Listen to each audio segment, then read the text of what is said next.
Welcome back to my channel, my friends and friendship. Hello, kamusta kayo dyan? Sana ay okay lang ang lahat. Kami naman dito ay okay rin at nagsasacrifice ng init ng panahon ngayon dito sa California. Sobrang init, my friends and friendship.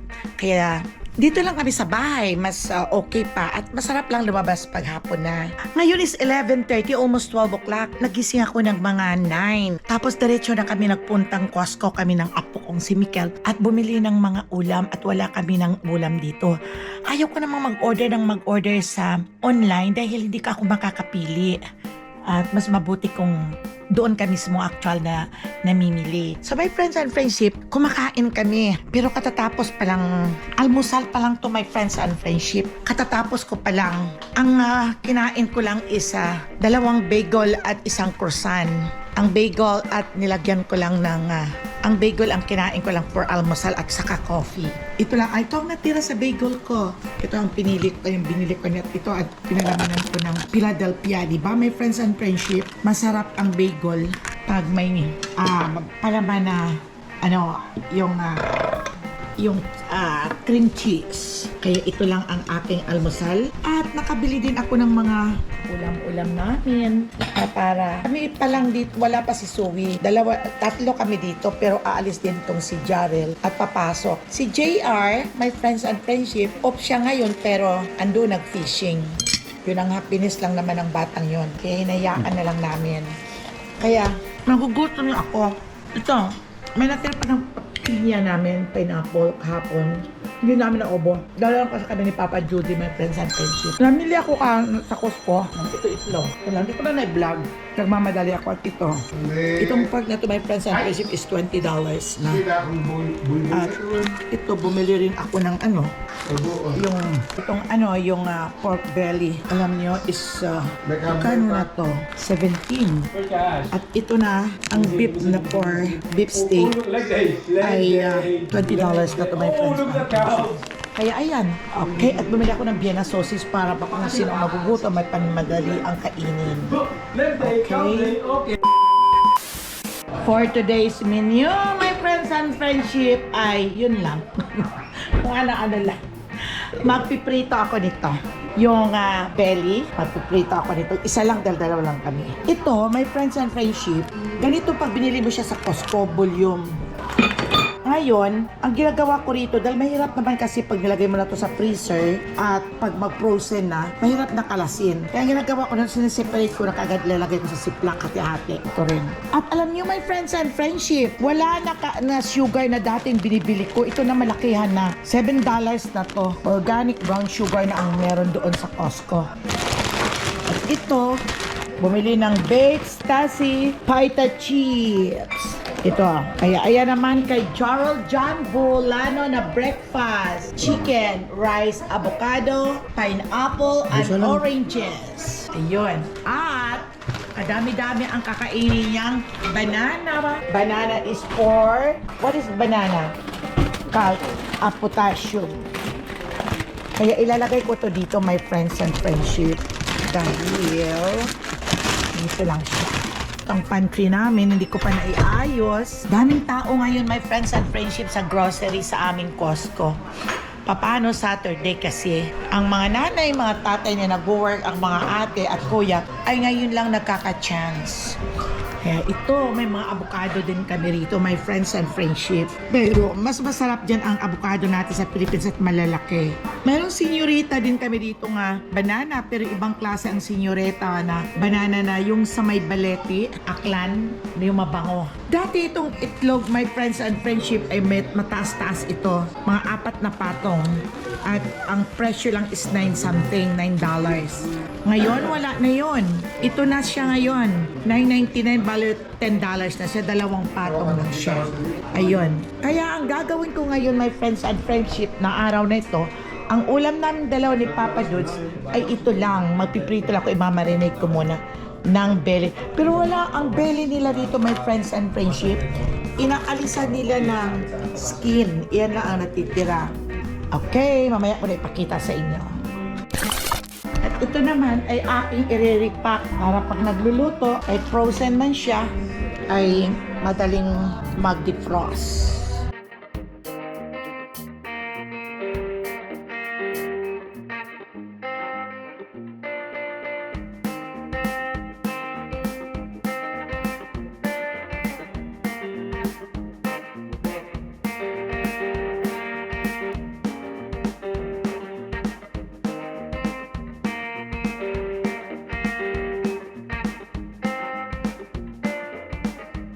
Kaysa sa Costco, ang lalaking hiwa ng pork, kahit ano ang laking hiwa, yun lang mahal din. Kaya ilalagay ko na din dito. I-repack.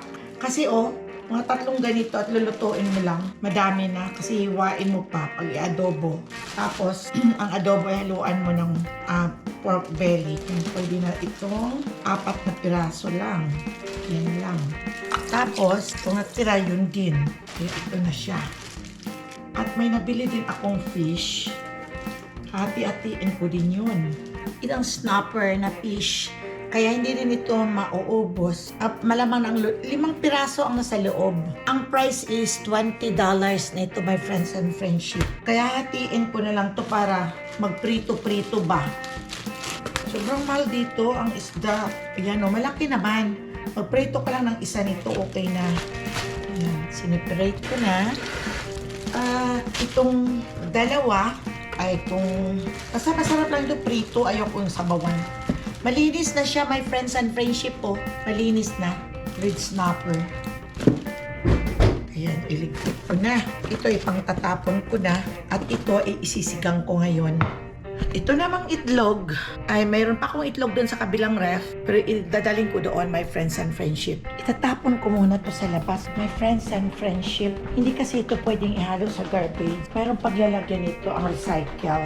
Doon lang ilalagay siya sa recycle. Ang init-init. Buti na yung panahon ng friends. Nawala na naman ang hangin. Magpapahinga lang ito ngayong araw. Tapos mamayang gabi ayun na naman, bibira na naman itong hangin. Yan. Sobrang hangin. Kalong nakaraang araw. Hanap ako ng kalderong maliit. Ito mga kaldero namin. Hindi namin ito ginagamit pag ganito lang na araw-araw ginagamit lang namin ito pag mayroong luto na kaming ulam. Ililipat lang. Marami pa kaming kaldero doon sa garage. Ano lang muna ang pagtsatsagaan namin. Pagtsatsagaan ko ang ganito. Yung mga original. Okay, nasanay na. Iinit ako ng tubig para sa isisigang. Isiman ko lang at ito. Ito, lalagyan ko lang siya ng siso. Wala na tong skin. Inaalisan niyang skin. Tingnan niyo. Pero doon masarap ang skin sana. Lagyan ko lang siya ng black pepper. Habang nagpapakulo ako nito, kukuha man ako ng kamatis at saka sili. Dito sa bakit. Mabuti yung mayroon kang pinagkukuhanan na gulay. Tinatanim ka kahit papaano. May pinagkukuhanan ka ng gulay. Kaya lang mahina ang bunga ng aking sili ngayon. Hindi siya katulad ng dati na marami akong tanim na sili. Nung nandun pa ako sa kabilang bahay. Kaalisan ito. Yan, ihalo ko at saka ito. Kukuha ko ng kamatis. May kamatis akong hinog. Ayun. Sarap. Ay, kuha ng kamatis. Ayan my friends. May hinog. Yun. Okay. Na yung iba. At, ito pala kukuha ako ng itong dahon. Yung yung sibuyas Bombay. Pero ang gusto ko dito pag may garden acme, kinukuha. Kukuha lang ako ng ilang pirasong kanyang ito. Ang halo lang. Yan, may mga hinog pa ko. Yung mga bukas yan. Yan, meron pa dito. Yan, tama na to. Tama ng panggulay-gulay. Ayan. May mga sili na ako dito. Ayan. Yeah.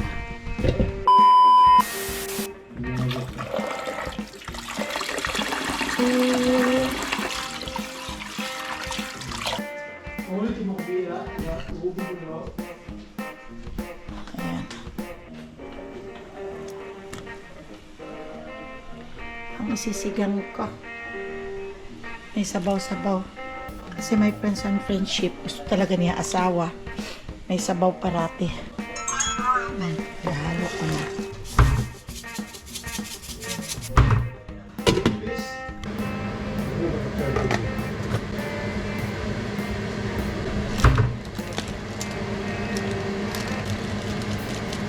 Okay. Ito na. Kaya off na. Mamaya na kami kakain. At ako ay magpiprito. Friends and friendship. Hi, Yolanda. Hi. Hi to. Going to work na. United Airline boy. Okay, bye. Ubusin mo ang bote, ha? Ubusin mo yan, ha? Oh, grabe. Ang tubig niya iniinom for the whole day. Ayan, o. Dami-dami. Ipiprito ko na siya, my friends and friendship. Naan ko muna ang apoy. Kasi, ito talaga ang pinaka... Ayaw ko ang nagpiprito. Kontrang-kontra ko, marami akong talsik.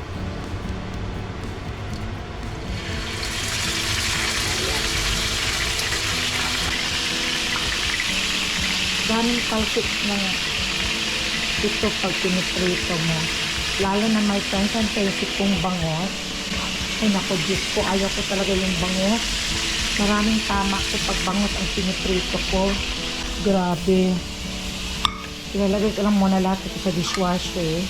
At mamaya ko na i-discuss pag tapos na kaming kumain ni Papa Dudes. Okay. Antayin ko ng hospital. Luto na naman ang sinigang kong hipon. Ready na. Gagawa ko ng dessert o kaya merienda. Kasi mamaya, pag maghapon ng mga po, nagugutom kaming dalawa, maraming tinapay, nasasawa naman kami. Kaya, sinasabay-sabay ko ng magluto ngayon na nandito ako sa kusina. Dahil pag nakaupo na ako, mamaya ayaw kong mamaya tatayo pag nagugutom. Kaya gagawa ako ng parang bitcho-bitcho. Nalalagyan ko lang ng lasaw. Kaya namimiss niya ang mga ganito, my friends and friendship. Marami to sa Aklan. Kung sino ang mga taga-Aklan, maraming ganito ang mga tinitinda. Yung malagkit na giniling, tapos gawing bitcho-bitcho. Ganon. Kaya ayaw kong mag-inday-inday or palitaw. Dito na lang muna gagawa ako ng bitcho-bitcho. Kaunti lang dahil wala namang kakain. Dalawa lang naman kami dito. Gagawa ako ng bitcho-bitcho. Yung ginaganon ko lang siya. Yung minamasa ko lang dito.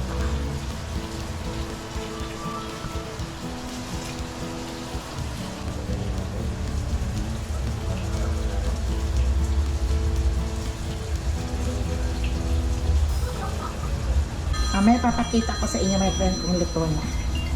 Basta ito lang siya. Yung galapong lang siya at saka lagyan ng tubig. Piprito ko after. Gumagawa ako ng bitcho-bitcho. Nakasombrero pa ako. Gumagawa ako ng bitcho-bitcho. Lapit ko dito na. Yan. Yun. Putso. At ipiprito din.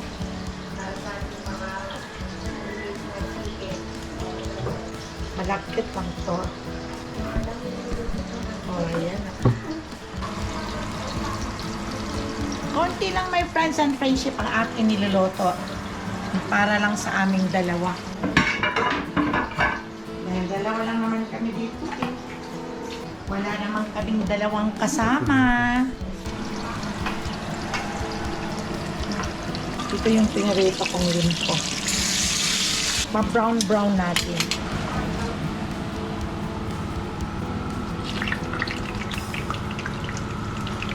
Niluluto ko na kagad ang mga lunch namin para paupo naman ako. 15 minutes later. Ito na ang aking pinirito na limpo. Tamang-tamang sa ano yan. Tipid. At ito yung ginawa kong bitcho-bitcho. Naprito ko na siya.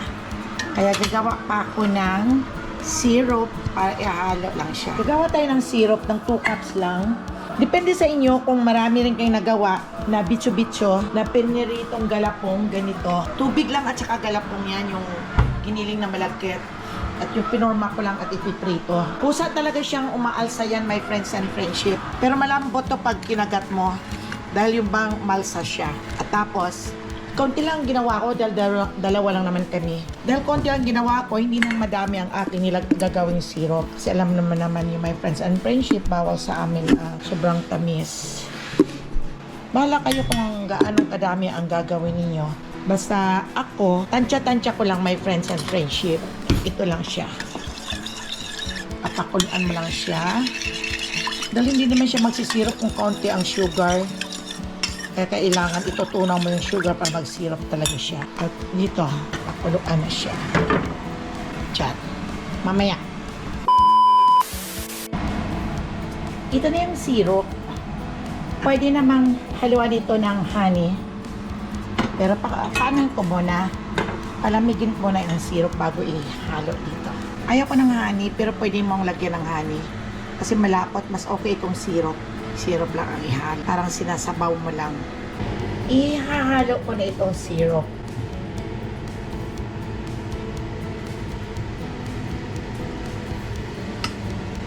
Pwede namang asukal. Kung gusto niyong asukal ang ihahalo, pwede naman. Pwede namang mabango siya. Mabango siya, my friends and friendship. Pwede namang asukal ang ibubudbod. Para mas masarap yung syrup.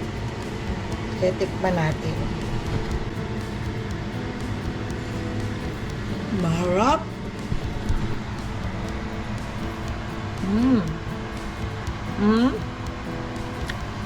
Sasaw-saw lang sa syrup.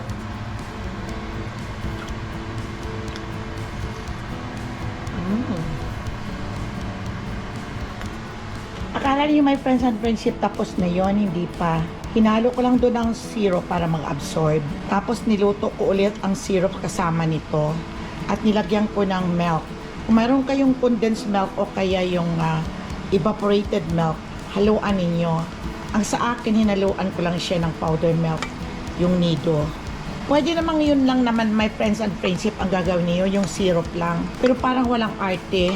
Pero parang walang ibang, yun bang may foundation pero walang lipstick, walang makeup, walang eyeshade. Kaya, ginawa natin para ma-improvise. Hindi lang yon ang ginawa ko. Para maging mas malasa, after na naitunaw ko na yung sugar doon sa syrup, ay parang hindi ako kontento doon, my friends and friendship. Parang siya, palabnaw lang. Okay lang nun sa mga diabetic, ay isasawsaw lang siya doon. Pero ang ginawa ko ulit ay ang syrup at itong bitso-bitso ay sinama ko at pakuluan at lagyan ng milk na nido. Pero kung wala kayong nido ng powder milk, pwede kayong maglagay ng milk na condensed. Pero masyado matamis pag condensed, depende sa inyo. Pwede niyong lagyan ng evaporated milk. Pero ayan na naglapot dahil sa milk. Matagal kasi maglapot pag yung syrup lang. Iba kasi ang kalamay nila rito. Yan. Naku, masarap siya. Sarap siya, my friends and friendship. Okay. Kaya ililipat ko na dito. Ilipat ko na para. Ito ang pang-dessert namin ni asawa. Pwede din i-merienda. Ayan.